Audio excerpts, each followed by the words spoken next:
నమస్కారం, చెప్పండి. వెంకటస్వామి గారు డిబేట్ జరిగిన ఎస్ కత్తి వెంకటస్వామి గారు డిబేట్ జరిగిన తీరు తెలుసు, మంత్రుల యొక్క సవాళ్ళు ప్రతి సవాళ్ళు తెలుసు. ప్రధానంగా ఇప్పుడు 2-3 ఆరోపణలు చేశారు విజయార్య గారు, మీరేమంటారు ప్లీజ్? సరే, ఇప్పుడు ఈ బహిరంగ సవాళ్ళు ప్రతి సవాళ్ళకు దీనికి సంబంధించి కంప్లైంట్ రాకనే ఆరోపణలు జరుగుతుంది.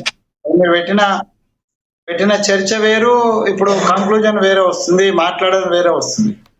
సవాళ్ళు ప్రతి సవాళ్ళు నేనేమంటున్నా, నా వ్యక్తిగతమైన అభిప్రాయం అయితే ఈ ప్రతి సవాళ్ళ కంటే ఈ చర్చ అంతా కూడా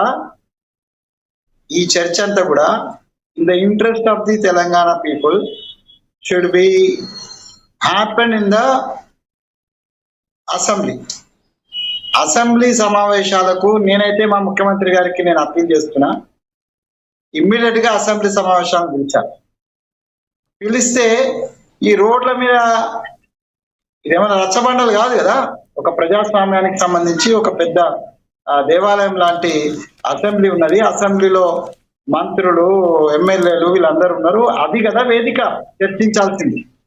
మీరు ప్రవీణ్ కుమార్ అనేటువంటి ఒక మాజీ ఐఏఎస్ ఆఫీసరు, ఇక ఇప్పుడు మనం మాట్లాడితే ఆ వర్గాలకు సంబంధించినటువంటి మాట కూడా వస్తుంది కాబట్టి ఆయనే ఆ శాఖలో ఉన్నంత కాలము ఒక ప్రైవేట్ సైన్యాన్ని పెట్టుకొని అప్రతిహతంగా దౌర్జన్యకరంగా రకరకాల అక్రమాలకు ఆయన పాల్పడ్డాడు.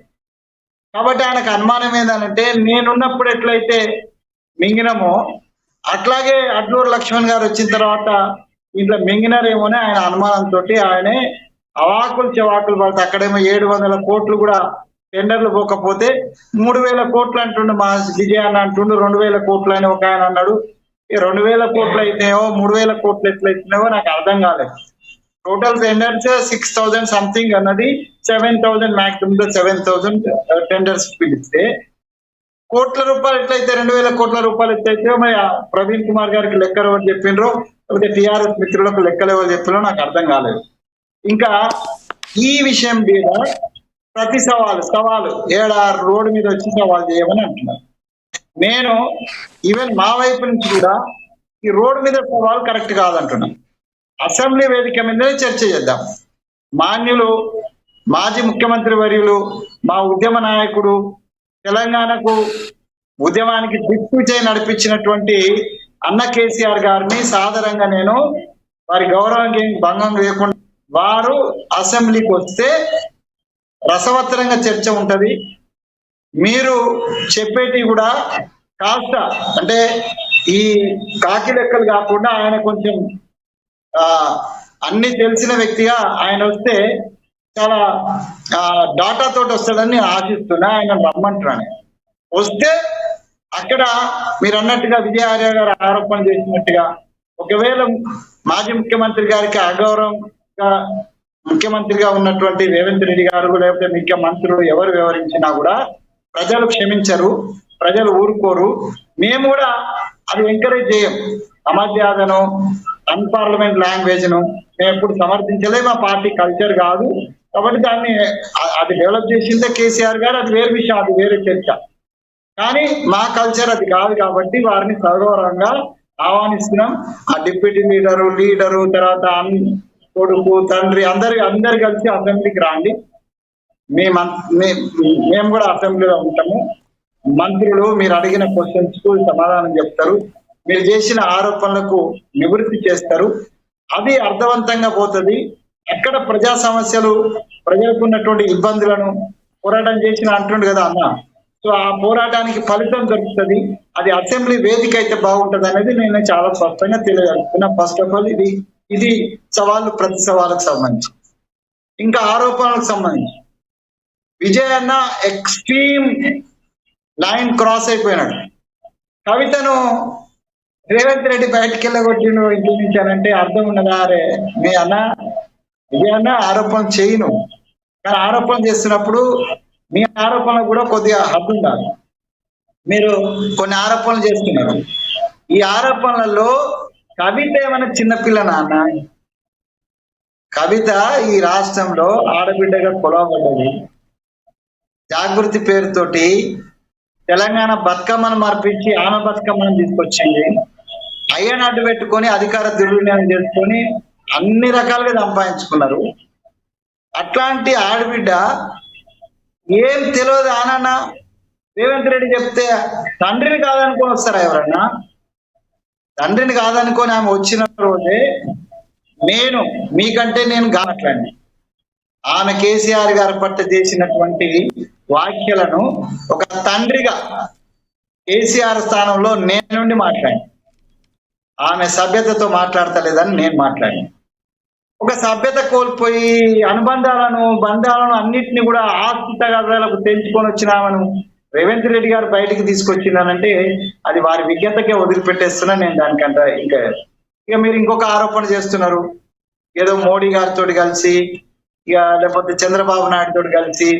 అన్నా, చంద్రబాబు నాయుడుకు రేవంత్ రెడ్డి కంటే అత్యంత సన్నిహితుడు కేసీఆర్ గారు. కేసీఆర్ గారు ఒకనాడు చంద్రబాబును నడిపించినటువంటి ఒక దార్శనికుడు. ఆయన దారి చూపెట్టుండే. మనకు చెప్తారు కదా, ఏది జన్మభూమి ఇట్లాంటి కొన్ని ప్రోగ్రామ్స్ కేసీఆర్ యొక్క బ్రెయిన్ చైల్డ్ అని ఆ రోజు చెప్పినారు. అంటే కేసీఆర్ కు మన ఇది రేవంత్ రెడ్డికి పోల్చినప్పుడు నేను అనుకోవడము కేసీఆర్ కు ఉన్నటువంటి ఇంటిమెసీ చంద్రబాబు నాయుడు గారి దగ్గర ఎక్కువ ఉంటుందని నేను అనుకుంటున్నాను. అట్లాడప్పుడు చంద్రబాబు నాయుడు చెప్పినట్టుగా కేసీఆర్ గారు విన్నారా? ఇందే కదా. ఈ రాష్ట్రం కోసం కొట్టాడినాడు కదా, ఈ రాష్ట్రం నడిపించినాడు కదా, ముఖ్యమంత్రిగా కొనసాగిండు కదా. ఆ ఓటుకు నోటు కేసు అన్నావు, ఆ కేసు కూడా దాని కేసీఆర్ గారు ఉన్నప్పుడే వచ్చింది కదా. ఇవన్నీ కూడా చంద్రబాబు నాయుడుకు ఒకవేళ సన్నిహితత్వం ఉండేదంటే ఆయన మాటలు విన్నట్లుంటే చేయడు కదా. మరి ఇప్పుడు ఒక ముఖ్యమంత్రిగా ఉన్నటువంటి రేవంత్ రెడ్డి గారు చంద్రబాబు నాయుడు గారి చేతిలో కీలుబొమ్మ ఎట్లయితాడు? ఒకవేళ అయితే కూడా మా పార్టీకి మాకు అస్తిత్వం ఉంది, మాకు ఇండివిజువాలిటీ ఉన్నది, మాదో జాతీయ పార్టీ. మేము ఒక్కరి నిర్ణయంతో పోలేదు. కేసీఆర్ గారు అంటే ఆయన ఒక్కరి నిర్ణయం, కేసీఆర్ గారు అంటే ఒక్కరి నిర్ణయం. కానీ కాంగ్రెస్ పార్టీలో ఒక్కరి నిర్ణయం ఉండదు కదా, సమిష్టి నిర్ణయం ఉంటది. కాబట్టి అట్లాంటి ఏమన్నా పక్క చూపులో పక్కదారో ఉండేది ఉంటే డెఫినెట్ గా వాచ్ డాగ్ ప్రోగ్రామ్ ఉంటది, సరిదిద్దే అటువంటి అవకాశం ఉంటది, కంట్రోల్ చేసే అవకాశం ఉంటది. మాదో జాతీయ పార్టీ, ఒక 100 ఏళ్ల చరిత్ర ఉన్నటువంటి పార్టీ. అంత ఈజీ కాదన్న ఇండివిజువల్ నిర్ణయం తీసుకోవడం అనేటువంటిది. కాబట్టి అది ఆరోపణ మీరు చేస్తున్నారు, మీకు అనిపించింది మీరు చేస్తున్నారు, కానీ అది వాస్తవానికి చాలా దూరంగా ఉంది మీ ఆరోపణలన్నీ కూడా. కాబట్టి మీరు ఆలోచించుకోండి, మీరు చేస్తున్నటువంటి ఆరోపణలు వాస్తవానికి. విజయార్య గారు ఇంకొకటి అన్నారు, కేవలం ఎవిడెన్స్లు ఏవైతే ఓటుకు నోటు కేసులో ఉన్నాయో దాన్ని కాలబెట్టడానికి ఆయన ముఖ్యమంత్రి అయ్యారు, ఆయన సంపూర్ణంగా కాలబెట్టి దాన్ని చేశారని ఇంకో ఆరోపణ ఉంది. రేవంత్ రెడ్డి గారే కాల్పించారు. ఆ ఓటుకు నోటుకు సంబంధించినటువంటి కేసుకి సంబంధించిన అన్ని వివరాలు కోర్టులో సబ్మిషన్ అయిపోయినాయని చెప్పినారు. స్వయంగా ప్రెస్ మీట్ పెట్టి కన్సర్న్ ఆఫీసర్ చెప్పినారు, ఇక్కడ ఏం లేవు. ఆ కాలిపోయిన వాటిలలో ఓటుకు నోటుకు సంబంధించిన కేసుకి సంబంధించినటువంటి ఏ డాక్యుమెంట్స్ ఇక్కడ లేవు. అవన్నీ కూడా already it is submitted to the court is waiting for the final judgment రూపంలో ఉన్నది. ఇప్పుడు అన్న అంటున్నాడు దొంగ అని అంటున్నాడు, కానీ దొంగ అని ఎప్పుడు అనాలా? ఆ కోర్టు అడిక్ట్ వచ్చినాక అనాలా. కోర్టు అడిక్ట్ వచ్చేదాకా మీరు కొద్దిగా ఓపిక పట్టి పదాలు ఉపయోగించినప్పుడు ఒక ముఖ్యమంత్రి స్థానంలో ఉన్నారు కాబట్టి కాస్త మీరు సంయమనం పాటిస్తే మంచిదని నేను విజయాన్న నాకన్నా పెద్దోడు కాబట్టి నేను ఏమన్నా అప్పీల్ చేస్తున్నా, అల్టిమేటం ఇస్తే నేను అప్పీల్ చేస్తున్నా. మీరు పదాలు ఉపయోగిస్తున్నప్పుడు, ఎందుకంటే మీరు ఒక పదం ఉపయోగిస్తే ఇంకో పదం ఉపయోగిస్తారు. ఇది విజయహర్య గారికి కవిత గారినేమో ఈ పదాల లక్ష్మీనారాయణ గారు ఇప్పటికే ఈ పదాల మీద నువ్వు ఇట్లా అన్నావు, నేను అట్లా అన్నావు అనే దాని మీద ఎవరు ముందు ఎవరు వెనుక, ఇత్తు ముందా చెట్టు ముందా అనేటువంటిది పెద్ద చర్చ నడుస్తుంది ఈ భాష విషయంలో. కాబట్టి విజయహర్య లాంటి ఒక స్టేబుల్ లీడర్, ఒక మ్యాచ్యూరిటీ ఉన్న లీడరు పదాలు ఉపయోగించినప్పుడు ఆ పదాలు ఉపయోగించుకుంటే మంచిది. మీరు దొరికినారు. కవిత గారినేమో లిక్కర్ కేసులో ఇరికిచ్చారట, ఈయన మాత్రం రేవంత్ రెడ్డి గారు మాత్రం ఓటు కేసులో దొంగట. ఈ రెండిటికి రేవంత్ రెడ్డి గారు కూడా పదే పదే అదే చెప్తున్నారు. రేవంత్ రెడ్డి గారు కూడా నన్ను ఈ కేసులో ఇరికిచ్చినారు అనేటువంటిదే ఆయన ద డే 1 అరెస్ట్ అయినప్పటి నుంచి ఇప్పుడు దాకా. ఆ ఇరికిచ్చిన ఆయన కూడా ఇప్పుడు వాళ్ళ పక్కనే ఉన్నాడు. ఆ ఇరికిచ్చిన ఆయన కూడా ఇక పేరు చెప్పాలి నాన్న, ఎర్రబెల్లి దయాకర్ రావు దాంట్లో ఇరికిచ్చింది అనేటువంటి ఆరోపణ ఉన్నది. అది ఎంతవరకు నిజం భగవంతుడికి తెలుసు. కానీ ఎర్రబెల్లి దయాకర్ రావు తర్వాత ఇమ్మీడియట్ గా ఈ గోట్ ద మినిస్ట్రీ, ఆయన మినిస్టర్ అయిపోయినాడు. అంటే ఈయన ఇరికిచ్చినందునే ఆయన మినిస్ట్రీ దొరికిందనేది అందరి వేణువులు అనుకున్నారు. ఇది నేను ఆరోపణ చేస్తలేను, ప్రజలలో నానినటువంటి మాట మీకు చెప్తున్నా. కాబట్టి పదాలు ఉపయోగించేటప్పుడు మీలాంటి పెద్దలన్నా కొద్దిగా మనలాంటి వాళ్ళు, నాలాంటి వాళ్ళు, నీలాంటి వాళ్ళన్నా కొంచెం సమయం పాటిస్తే మంచిది.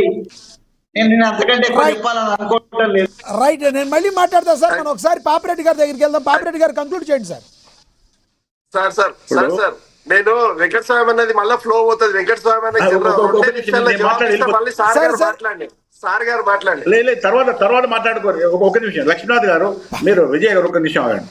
ఇప్పుడు నేను ఈ రెండు విషయాలు